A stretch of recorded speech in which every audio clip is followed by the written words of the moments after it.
Welcome to our Centre for Community Change.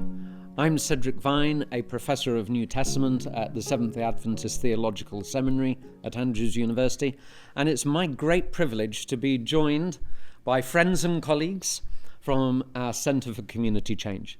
We have Ignacio Goya, our director, Vadim Dementyev and Claval Hunter, who are our two associate directors. So thank you for joining me. Thank you for having us. Well, yeah, it's our privilege. 3 years ago at the seminary, we undertook a survey of all North American Seventh-day Adventist pastors. Now, not all responded, but 750 did. Detailed questionnaire. And they identified a number of problems or challenges that they face in ministry.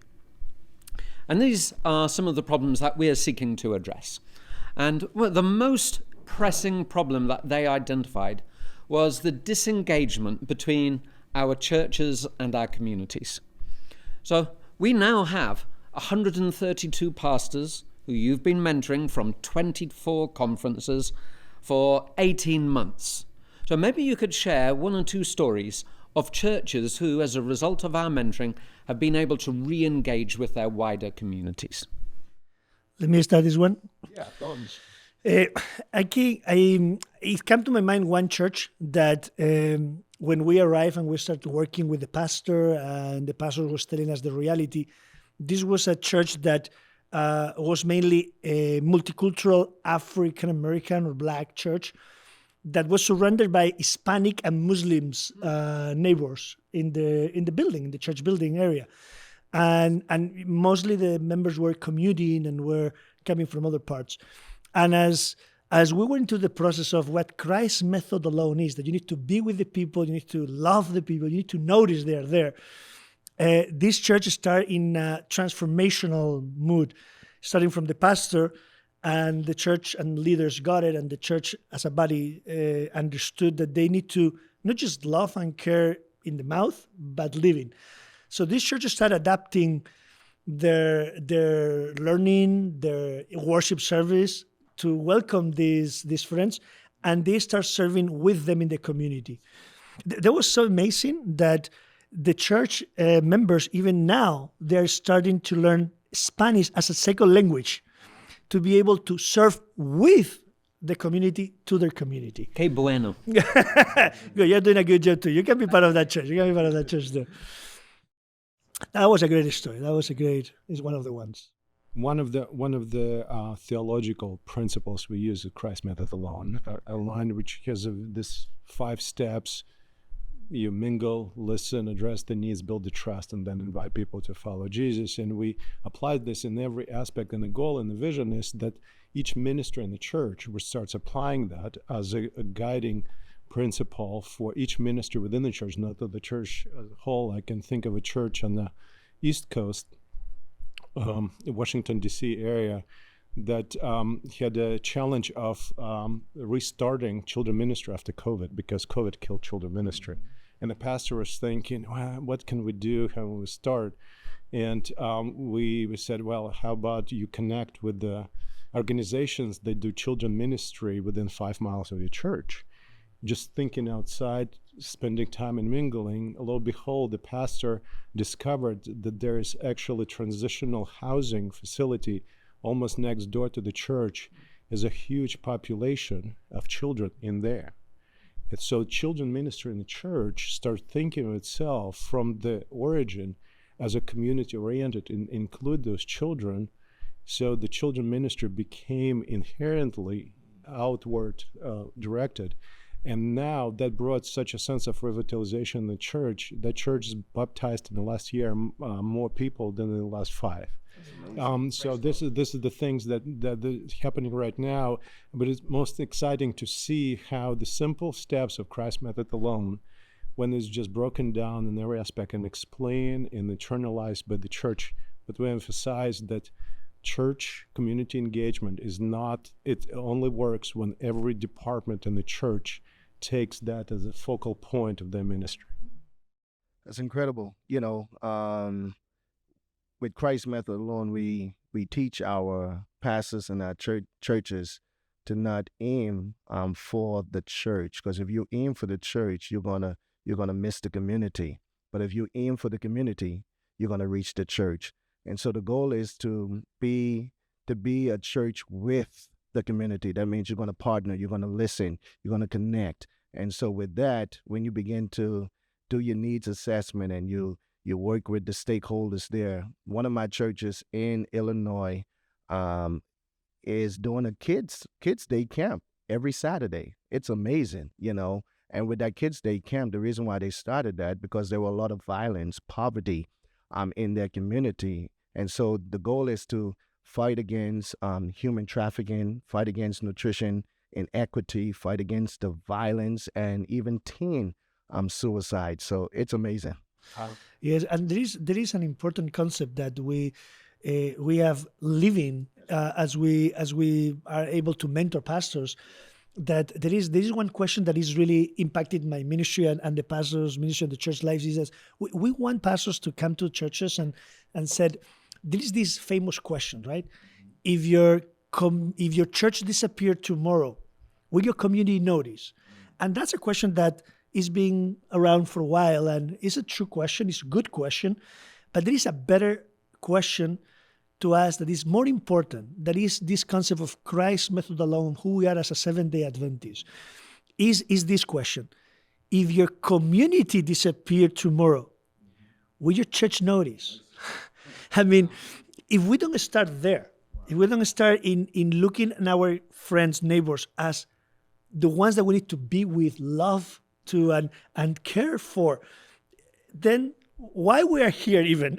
Or maybe that's why we're still here even, And when that question spark conversations, transformation of thought, you're just seeing even the Gospels and the Bible and the entire Bible differently, that Christ's method alone is a lifestyle of reaching out and being transformed myself as I reach out. And this is what community engagement does.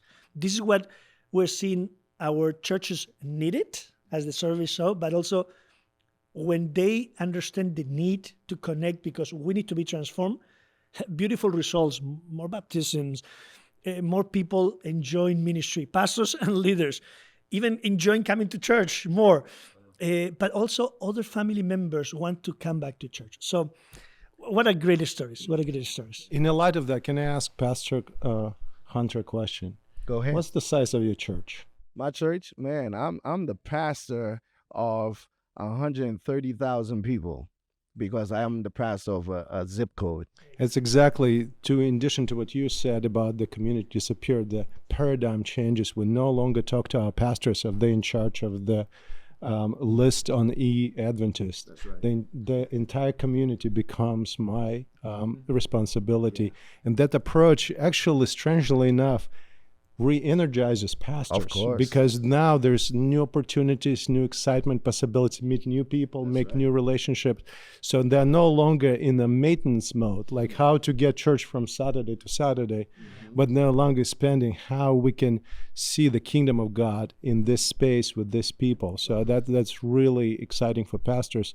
And it's almost counterintuitive. You think it's more work, but it's actually exciting work because you start soaring. Of course. Yes. Get out.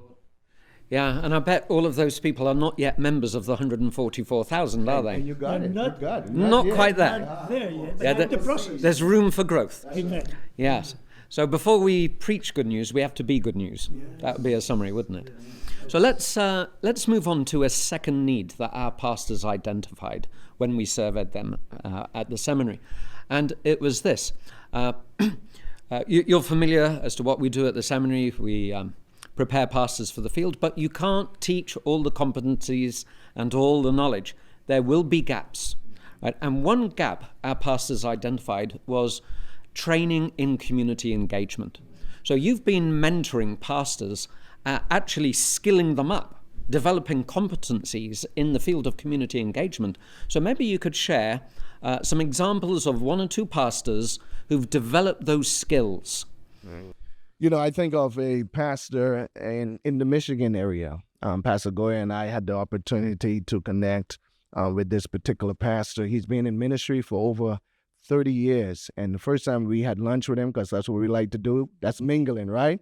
And getting to know him. And he really had no energy. It seems like he has lost his passion for ministry due to the lack of support he was receiving from his members and perhaps even the conference.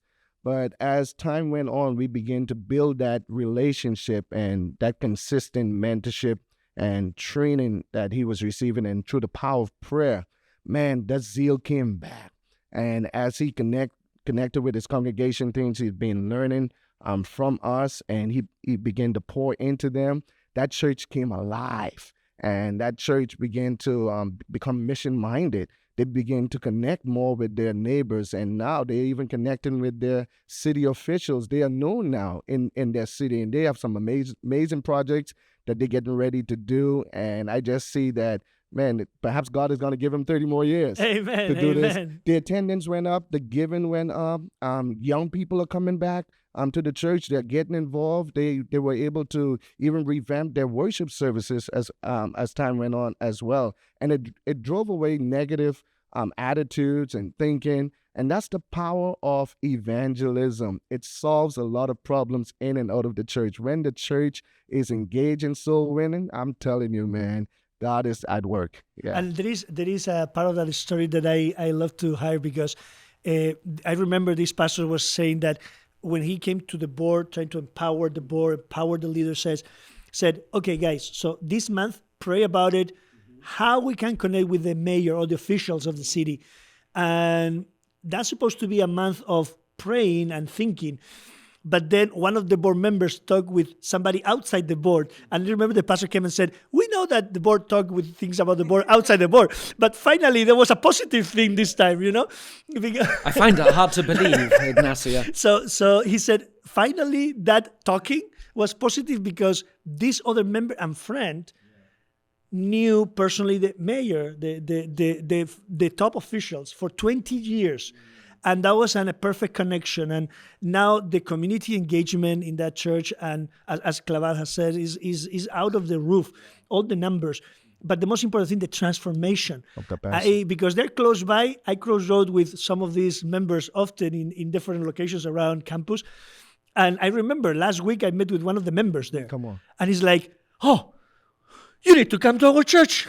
We have a lot of young people. This is so exciting. This is so cool. Do you see the joy, the transformation? This is what our pastors needed to lead the congregation to live. Okay, so really what you're doing, you're giving pastors maybe a slightly different outlook in terms of their own ministry. Would that be fair?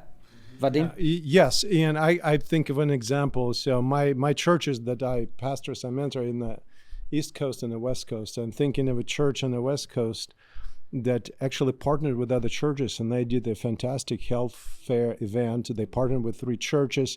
They had over 60 volunteers from the church, and the pastor was so excited. But I think I was a little bit, but my cultural background. The pastor was so excited, and he was sharing with me, and I said, well, that's good. How many?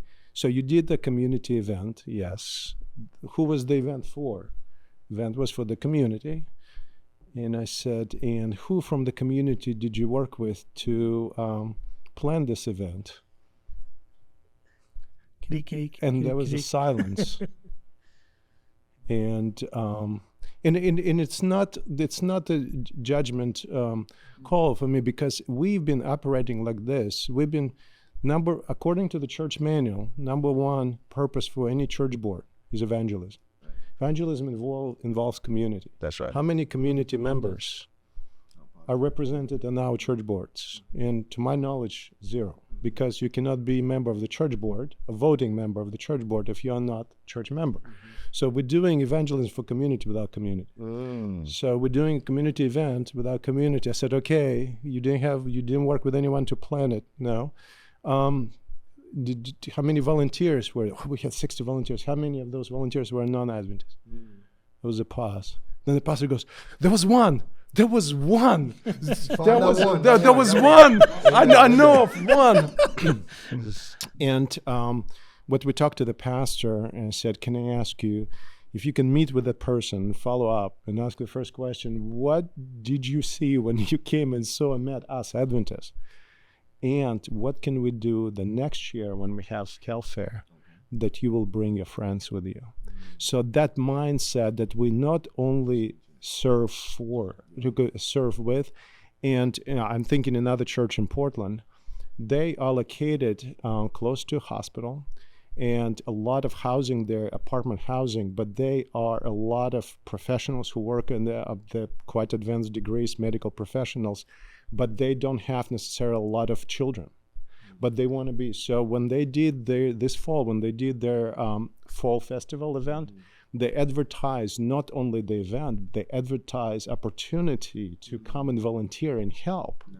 And they had people who themselves, who children left or they don't have children yet, they brought their dogs and volunteered to help children. So church advertises not only service, but opportunity to serve. And that was exciting. Over 50 people showed up, and now church becomes the hub in the celebration of volunteer goodness in the community, within the community. So that is a very basic principle of community engagement that the pastor's taken on board. Yes. So let's move to a third need that our pastors identified, and it's the need for peer-to-peer support. I mean, we have between us over 60 years of pastoral experience. We've all served as pastors, and we know what it's like. And many pastors identify as experiencing loneliness, isolation. So maybe you could share a little on the personal impact in the lives, not the professional, but in the lives of some of our pastors, of the mentoring that we have been able to provide. Yeah. We just had the meeting actually 2 days ago with the group of pastors who will be field mentors, because our program we only work with the pastors if they commit to continue to mentor. This is a discipleship program. This is not about the knowledge. It's about continue to pass on this. So we talked to pastors, and one pastor told an example that he was talking to a pastor from a conference. We don't work with that conference. And one of the pastors expressed to an administrator there that he felt burned out. And the response from the administrator was, well, you need to learn how to do better time management. I know what maybe administrator meant well, but it sounded a little bit off-putting and deflating. So because it seems like you're approaching from a different level, a different perspective, and I understand the conference is concerned about the product of our work, but we need to focus on the process. And when you work with colleagues, that's when you help one another, you understand where you're at. Provide support on that level is vitally important. Yeah. I think about Ignacio and I, we had the opportunity a few weeks ago to do a jumpstart for a particular conference. And there was a young pastor there in that meeting.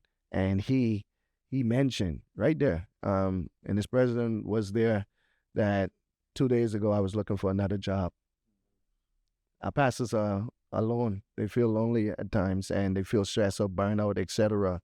And when he heard about this program, it was amazing. He said that joy came back, that desire to want to serve and to be in ministry is because of what you all are doing. You are coming alongside of us and letting us know we're not alone. Like, we got you. The resources we bring will support these pastors and their churches to be able to thrive in ministry. And he was so touched by that. You remember that? I do. And actually, you're reminding me and sparking many thoughts in my conversations we had, that Jesus also was a pastor, and he felt loneliness in the tough time, but also during his ministry. He felt alone, and he looked to mentor somebody to feel companionship. There is a deep, beautiful transformation that make loneliness disappear when you are focusing in mentoring someone. And that the beauty of mentoring is that we are seeing pastors feel care, feel loved, feel that they're not alone. Just that somebody from the seminary in Andrews University has traveled hundreds or thousands of miles just to spend an afternoon with them and their families and recognizing the families. It's changing the game for them. And also they have the opportunity to interact among them in a very honest way, because mentoring is a learning together. It's not that, I come to teach you. It's okay, this is the principles, how this works for you. Let me tell you what works for me and others, and let's learn together. I have seen so many pastors saying this phrase, and I remember another pastor of the 2 days ago that we talked about, this now about to become a field mentor, saying, understanding Christ's method alone and the way to do evangelism without proselytism and just living loving. And now that make me awake, happy every day to do ministry. When I heard that phrase a couple of days ago, I think summarize what we're seeing in these pastors.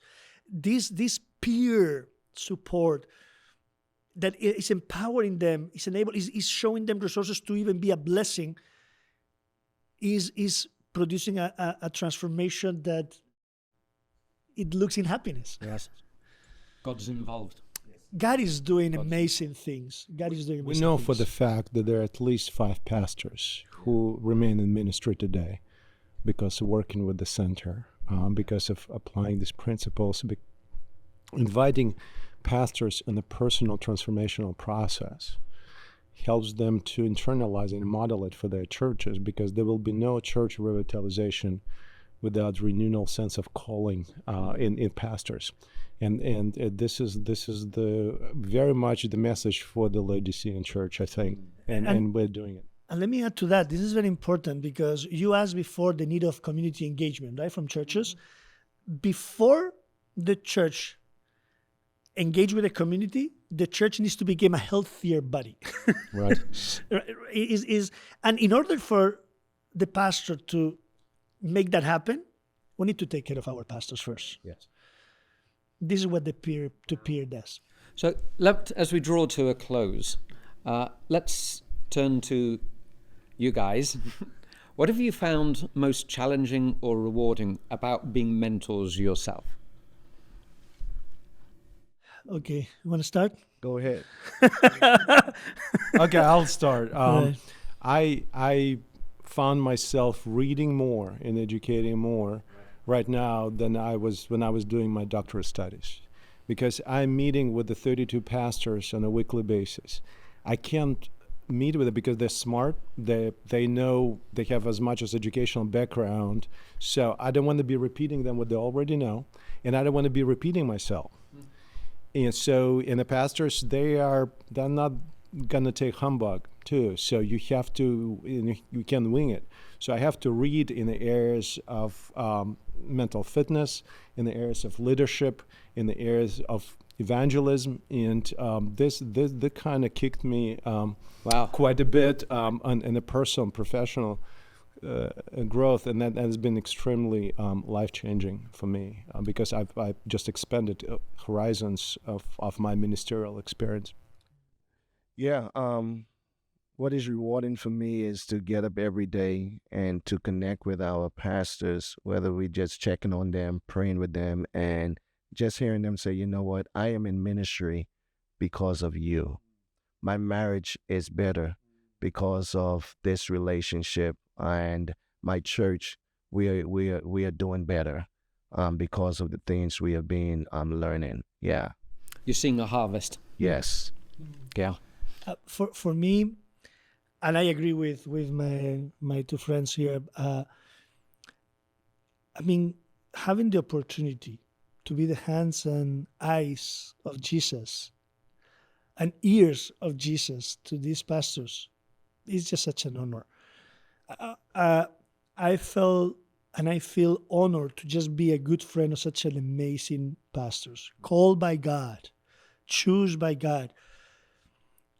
That I can be their friend and be there for them is a huge honor and privilege. And also I have to say, and I am a little emotional on this, that it breaks a little bit my heart when I see more need that I can do. Mm-hmm.